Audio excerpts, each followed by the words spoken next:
Welcome back to Financial Foundations, brought to you by Base Wealth Management, where we are the foundation to your financial plan.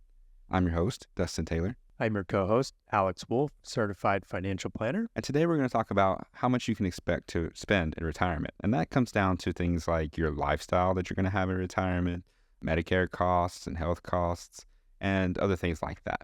Not to mention, with lifespans now reaching up into the 80s, it's no wonder that retirement savings and Social Security are being strained. People need their money to last longer than ever now. So, Alex, whenever you're working with clients on a financial plan, how does the discussion about longevity risk typically go? It can vary, especially when working with individuals and couples. Everyone's different, and we don't know their family medical history or if they have any underlying or even undiagnosed medical issues, but the stats are there, meaning that when examining like mortality tables, people are living longer than they had 50 years ago. So their money needs to last longer. And so we try to plan for that. And it sounds morbid, but you're saying this is worst case scenario, meaning you're going to live possibly into your 80s, 90s. You want to make sure that your money's going to be there if you need it. And it's better to overplan than for someone to say, well, I don't plan to live that long. Well, that may be true that you don't plan to, but there is a possibility that you may. And that's why the plan should account for that scenario. So how do people typically react when you tell them something like 1 in 4 people are living into their 90s now? They can be kind of like blown away, like when you think about it. But then when you tell them like, well, who do you know that is in their 90s? I mean, a lot of people these days either had a family member, a friend, someone they know is probably in their 90s, and they may be fortunate to have had a pension or they've been living on a decent Social Security check every month. And those are things that people these days, either they're concerned about Social Security, which is a whole nother topic, or they don't have things like a pension like workers used to. So they're reliant on other ways of saving and getting income when planning for their retirement and possibly living into their 90s. So you let them know the statistics, and now you start to construct their financial plan. How do you go about determining how much income they will need? That again is totally customizable dependent on their lifestyle and how well they've saved and accumulated assets. Some people are very what you would call frugal, and they accumulated a decent net worth, but they don't spend a lot. And then you have a totally different conversation like, hey, if you're not going to spend down your wealth, this is what you may have at the end of your plan to leave to your beneficiaries, which could be children, grandkids, charities, whomever. But then there's also people that may be living a very comfortable lifestyle, and they may be spending a lot of their current income while working. And then you're having a conversation, well, if you want to maintain that lifestyle during retirement, which most people do, very few people want to like make sacrifices during retirement. Like, no, they worked for potentially 40 or 50 years and they want to be able to relax and do the things that they want to do. And that's where we get into that kind of goals-based planning and try to solve for this is how much you've saved. These are your income sources like Social Security, maybe they have a pension, and then what they can expect to draw from their portfolio comfortably to make sure that their assets last potentially 20, 30, 40 years, however many years they have left of their lives and depending on when they decide to retire. But that all kind of comes into that big picture goal-based planning. Okay, and how do you use the software to help determine their withdrawals in retirement? You can look at it through a couple different lenses per se. One, through a tax strategy. So you want to optimize their withdrawals from different buckets. They've got their 401ks or IRAs, which are going to be taxed when they pull it out at income tax rates. Maybe they've got some after-tax brokerage accounts or savings accounts. And so you want to try to construct that income from all those different sources in a tax efficient way. And then you have a whole nother thing about required minimum distributions. When they reach right now age 73, but in the future it's going to go up to 75, and then what they will have to take out. And for some, they're already going to meet their minimum required distribution, but for others, they may be fortunate to not have to spend all that money that they will in the future when they hit those ages of RMD age. So that's one way from a tax strategy.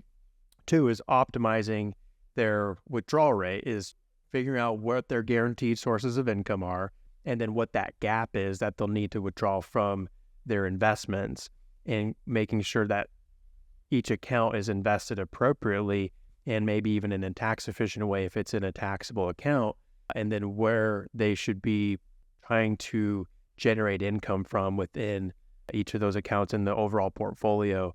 And we use software to help us do that. And then we can even project when they can expect income through dividends or when bonds mature or CDs. Those are all things incorporated in our planning software. So when you're using the software and you're building these plans, are you seeing an uptick in plans failing or clients kind of second guessing their plans? Yeah, we definitely are. And I think that given this rapid inflationary period that we are kind of still in, people are spending more than ever because the cost of living is expensive, especially where we are here on the Gulf side of Florida. Cost of living has just jumped tremendously. So people are having to tap into savings, and we want to help them feel comfortable with their decision on when they can possibly retire. And we want to be more of like a guide, say, okay, well, this is what our planning software is telling us if you want to retire at 62 versus 65, and how much more income you could possibly take from the portfolio just on that extra 3 years of growth. And then on top of it, like one concern that a lot of retirees have is the last thing they want to do is retire right as a recession begins. And we want to kind of take that stress or fear off the table and say, well, we want to position the portfolio where it doesn't matter because we don't know when that could happen and don't want to try to time it. Do you find that that improves their confidence, or is there something else that you also do? I think it definitely does improve their confidence when you can show them different scenarios in the planning software and how we generate income from the portfolio to help them live with less stress. I think at the end of the day, a lot of people are fearful that when they're no longer making a paycheck or a salary, they don't know how to take money out of their portfolio. It's just a foreign concept because they're used to maybe just putting money in every month. And now they're in that decumulation withdrawal stage during retirement, and it can feel a little bit different. So I think kind of showing them how we construct the portfolio in a safe way to help make sure that they have those early years covered, and then also with the long-term growth bucket that's there for future years that you can rely on should you live a long time. Okay, so right now, inflation is kind of a big item because it's so hot right now, but there are other issues that are typical of retirement plans. What are some of those? Yeah, one of the big issues, especially for people that retire before 65, is medical care and insurance, and coming out of pocket to pay for maybe private health care before they can qualify for Medicare. So the cost of health care is a pretty common concern that we talk to clients a lot about. And the second is like, what are you going to do in retirement? People, they don't know. They've been working for decades and they just like, I don't know what I'm going to do. Maybe they don't even have a hobby. So you actually have to kind of talk to them about, well, you want to be able to find things to do. Do you enjoy traveling? Do you have family you want to go see? Do you want to buy a camper or an RV? And like, you're almost like talking to them about like ways to spend their money now that they're looking at slowing down or retiring. Or are they going to be working part-time?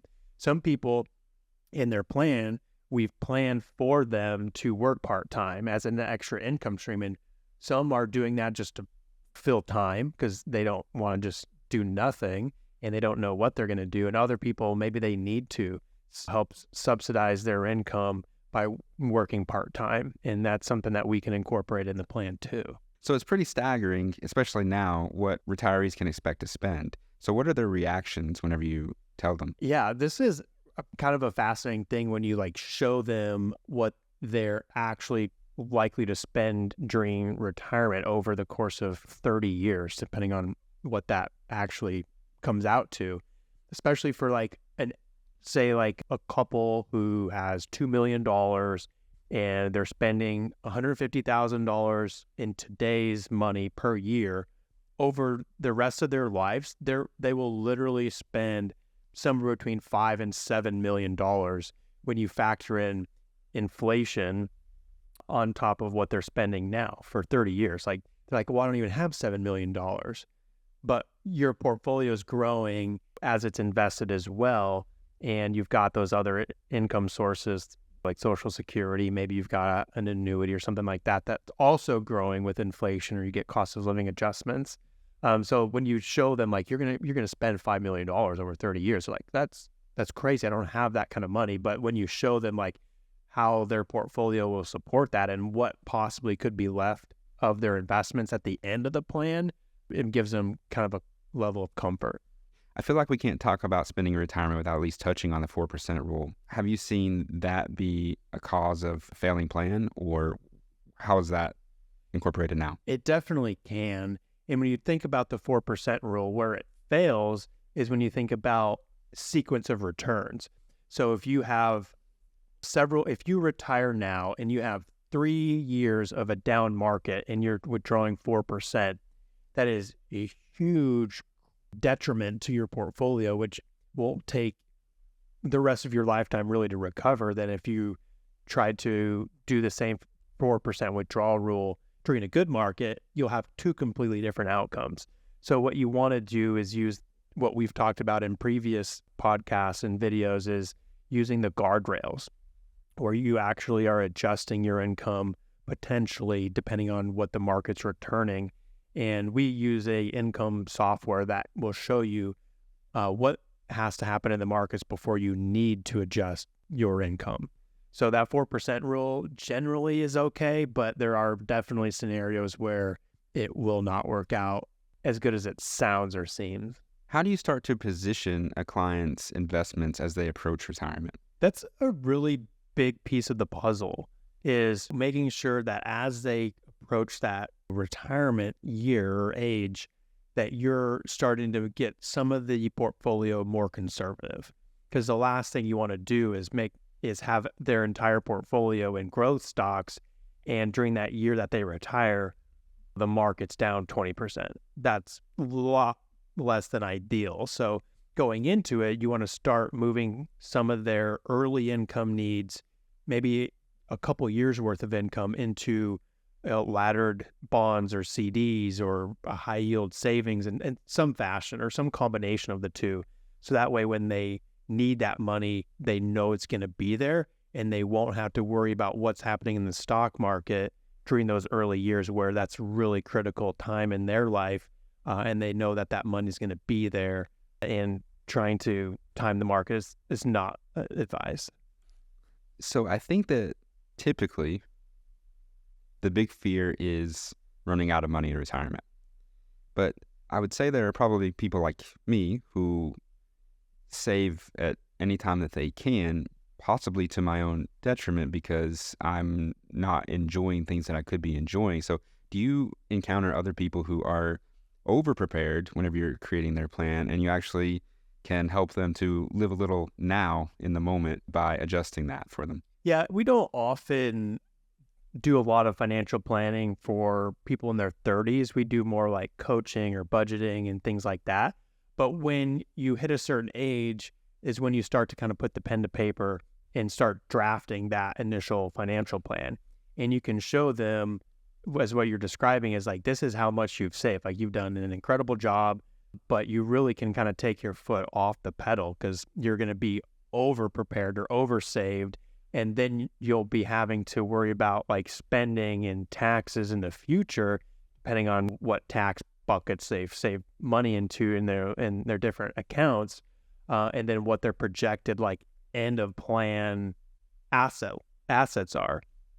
As we think about estate planning, the estate tax laws are sunsetting in a little over a year, in 2026. And so they could be having a whole different conversation if like, you've saved so much, which congratulations, you've like accomplished that, but you're going to have a potential estate tax issue at the end of your spouse's or partner's life. And that's another planning conversation. Or you're having them like, hey, you need to start enjoying some of this money. Like, you've saved so well, and we want you to enjoy your life, and you've done a great job saving, but now's the time to kind of slow down and enjoy it. Like, take those family vacations, which is another thing that we talk to clients about is like, do you want to leave the money to your family at the end of your life? Or do you want to start enjoying some of that money now with your family and creating memories like big family vacations or weddings? There's all kinds of things. You mentioned something there, sunsetting. I know that the TCJA Act is sunsetting relatively soon as well. Do you expect if Congress doesn't act, that increase in taxes will cause a big change in financial plans? I think so. I not extreme, not like to an extreme, but I think that it will have an impact because now people who may be used to getting a tax refund may actually start owing taxes. So instead of seeing people do those last minute IRA contributions, they're like, well, I don't have that $5,000 to put into my IRA. I actually owe the IRS money. So that could definitely be a factor, and that will have like a trickle down effect because they won't be saving as much. So yeah. Can you start preparing for that now, like with stress tests and stuff? Like let's say that would happen, then you could prepare in your plans now to account for that. Yeah, in your financial plan, we can account for a variety of different things. One is if you're working with someone who's very cautious about inflation, we can show them what our base inflation is compared to what an inflated inflation number may be and how that affects their plan, which is staggering when you see like we used to use a 2% inflation rate, and when we bump that up to a 2.5 over the course of their plan, it really was ugly when you looked at how big of a gap that was when just a 0.5% more in inflation over 40 years is compared to just a 2%. It was pretty eye-opening. So those are the things that we can account for in the plan, such as increased tax rates. And in the planning software, it's already accounted for those sunsetting. So as you can tell, retirees can expect to spend quite a lot in retirement. Inflation and a high cost of living attribute to that. I think it goes to highlight the importance of having a proper financial plan in place especially during these times of inflation and cost of living, and people are maybe tapping into savings more.